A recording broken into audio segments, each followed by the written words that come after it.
Good morning. From the book of Hebrews. Let mutual love continue. Do not neglect to show hospitality to strangers, for by doing that some have entertained angels without knowing it. And from the book of Matthew.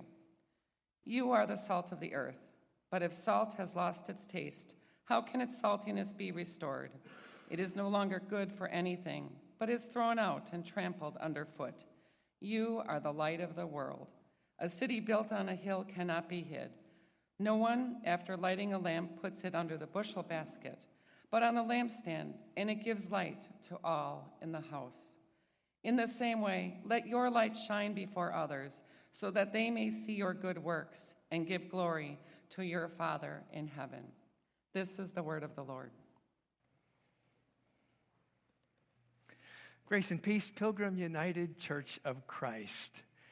It is awesome to be here with you for the 60th anniversary of this congregation and our life together. I tried to put some words on paper earlier last week, and I found myself overwhelmed with emotion, so I'm just going to get this out of the way right up front.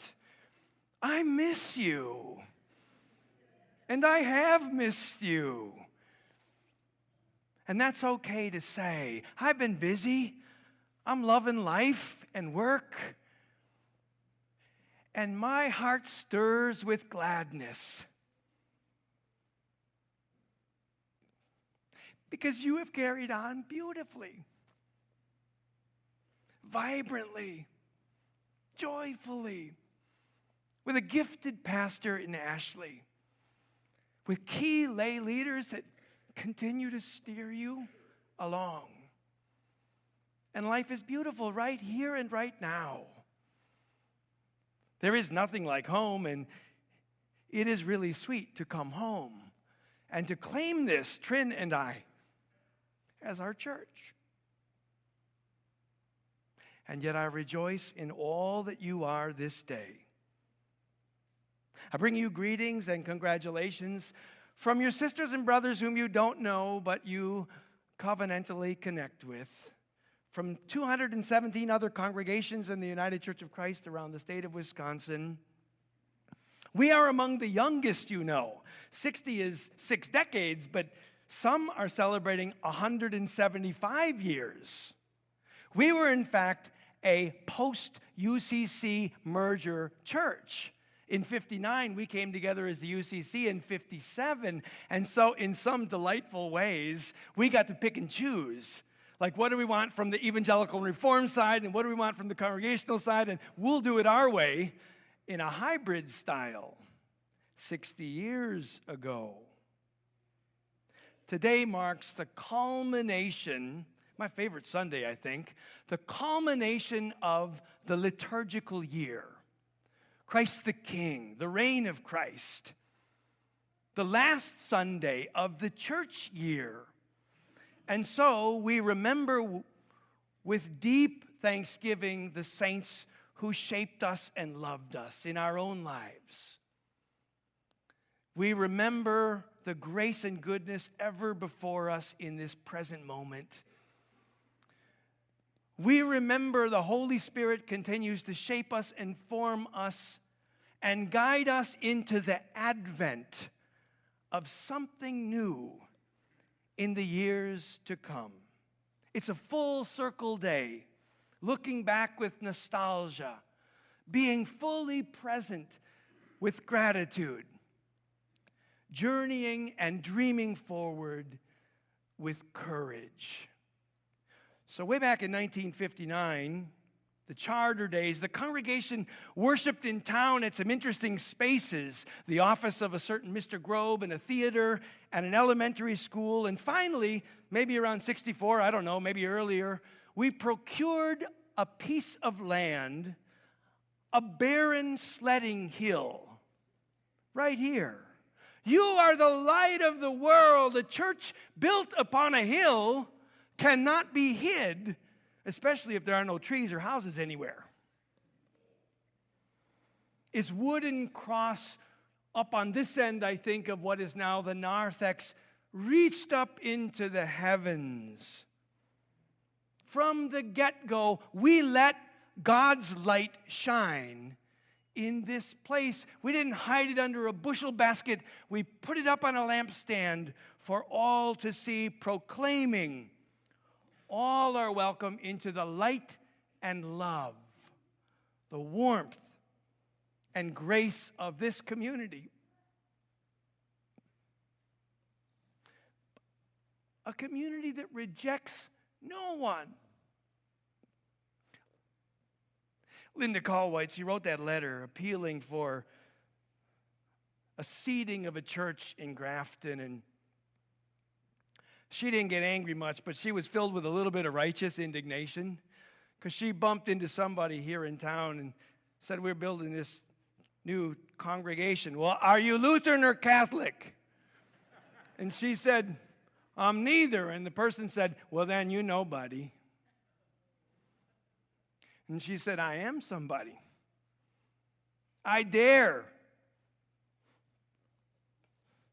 We dare to belong to a tradition that leans forward. A tradition that is all about a bold love. Some call it a radically inclusive love. Some got offended by it because it was too inclusive. The church that will love in the way of Jesus Christ. In the early years, Pastor Marheim, part of the founding of the congregation, by the way, he went on to write a sweet little book in Ohio about church life called You Belong. Isn't that sweet? And then Reverend Gum, beloved minister who died too early. And then in the 80s, as we continued to gather strong family presence, the Showalters came to town. By 1984, the houses and trees had grown up all around us. And there was some concern that this light on the hill might not shine quite bright enough anymore. And so the church, I look back at the records, put up on the top of the sanctuary a brand new stainless steel big cross with lights shining up on both sides so that it shined and glimmered all across town.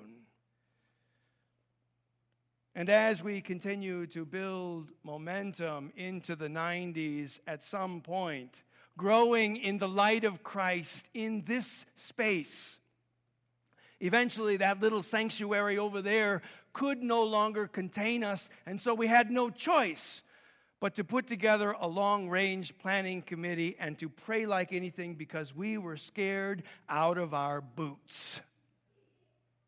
What would we do? The first question, why don't we move to a busy road somewhere where we can be readily identified and seen by all? Location, location, location.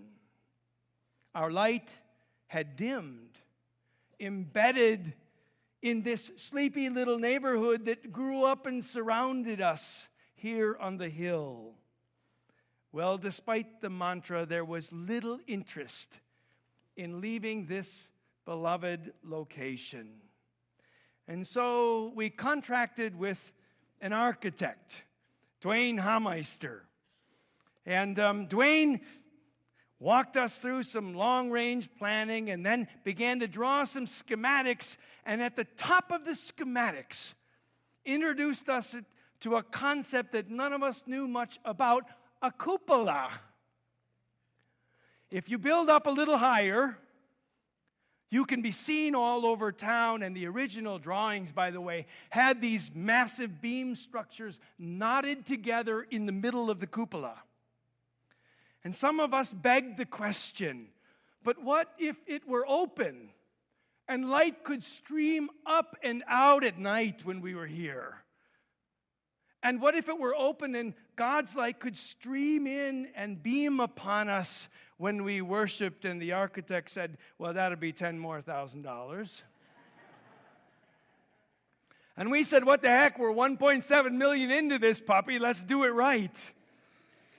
And around the time the building was dedicated, I think it was around 2003 maybe, that sounds about right, my good friend Father Mike from St. Joe's bumped into me in town one day, and he said, I walked out of St. Joe's the other night. I looked up and I cursed you. There across town, beaming for everybody to see, was a lighthouse in the night. For 60 years, we have been lighthouse keepers. You and I, for 60 years, we in spirit have belonged to a blessed community, to a beloved body of people from all walks of life. Some came a little while and found their way and then went their way. Others came, and you're here still today. We are a blessed community that reaches back to the beginnings and forward to that of which we can only dream. 5 years ago, I announced that I was leaving for conference ministry, and when I left, I had but one regret. We were saddled with significant debt, and I was worried about the capacity of the congregation to carry on through a transition and live into your next chapter. But you know, lighthouse keepers, we kindle flames of faith within each other. You got a little fire today, maybe? And we kindled a little flame in the heart of Alice Eichstead. And a year and a half into my departure here, Alice died and left an amazing legacy gift that lifted and liberated this congregation from the burden of that loan. This is a blessed community. I was thinking years ago, our first years here, it was the year when you were expectant with Jordan. We went, Trin, right back here. We went on a family vacation, and we kept it a little local that year. We went around Lake Michigan, and we did the lighthouse tour. You ever done that? Beautiful, picturesque lighthouses. And I came away thinking, my goodness, I love these places. My goodness, how lonely it must be to be a lighthouse keeper. Not for us. This lighthouse keeping that we have done for 60 years has been a group effort. We have held each other's hands. We have prayed with and for each other, and we have done it together. Imagine all the baptisms. Imagine all the confirmations right here. Imagine all the weddings and funerals. Imagine all the times we broke bread and supped potluck. Imagine all of the Christmas programs, all of the Maundy, Thursday dramas with men in their November beards in March. Imagine all of the mission trips. All of those years, you and I were nurtured by the love and light of God, made manifest through each other right here so that we could go out for another week into the world, and our precious acolytes would bring the light in and then take the light out, reminding us, now the real service begins. You see, Jesus didn't just dwell in the light of the temple, in the city set up upon a hill. Instead, Jesus dared to bear the lamp of God into the trenches of darkness. In the image of the psalmist, thy word is a lamp unto my feet, a light unto my path. And so our calling is not merely to be the church passively basking in the light and love of our kinship, but to be the church actively pursuing the gospel of love by the agency of Jesus Christ out in the world. This is the message of James, the little book that nearly didn't make it in the Scriptures. We are not merely lighthouse keepers. That's good for the soul. We are lantern bearers. That's good for the world. For so many live in darkness and have the need for healing and reconciliation. So many coping with grief. So many struggling with troubles. So many who lack the securities and sufficiencies that we know. This is what we do. We carry light into the world. Tucked away in Proverbs 20, I think the 27th verse, it says, "The human spirit is the lamp of the Lord." God's transforming love, God's illuminating light is made radiant when you treat people kindly, when you advocate for justice, when you help the poor and lift the brokenhearted and comfort the afflicted. I was thinking this past week of all the projects this church has taken on since its inception, and one of those is the solar arrays. And I'm proud of that one, not just because we saw in advance the crisis of climate concern coming, and so moved toward renewable energy at a time when we needed to, but because that is a powerful metaphor for the church. We take light, right? We bring it into us and then we radiate it out to other people. Think about it as spiritual photosynthesis. This is what we do. This is our high calling. But it is sometimes daunting. And I will bring to a close by reminding you that the daunting work we do is necessary. I returned this past week from meetings with the conference ministers in, of all places, Alabama. We don't go there very often.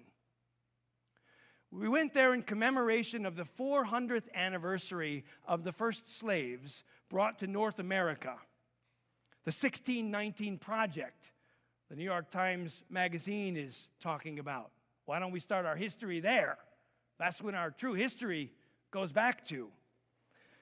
And as a part of our meetings, we visited Montgomery, the place where the awful bombing at the 16th Street Church, Baptist Church of 4 innocent little children.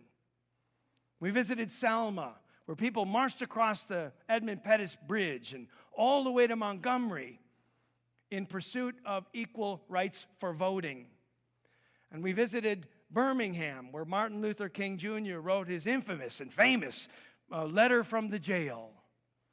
And all of these things we took in alongside 8 sisters and brothers of the African American tradition. Once we thought the Civil War was over in 1865 and all light would shine in. But 100 years would come of Jim Crow laws and segregation and the ugliest, most unfair treatment of a people, listing now at the museum that commemorates those whom we know to be lynched, 4,000 people. It's an ominous, it's a sobering experience to walk through. And then we thought 100 years later, well, the civil rights legislation has arrived. The light will peer in and all will be equal.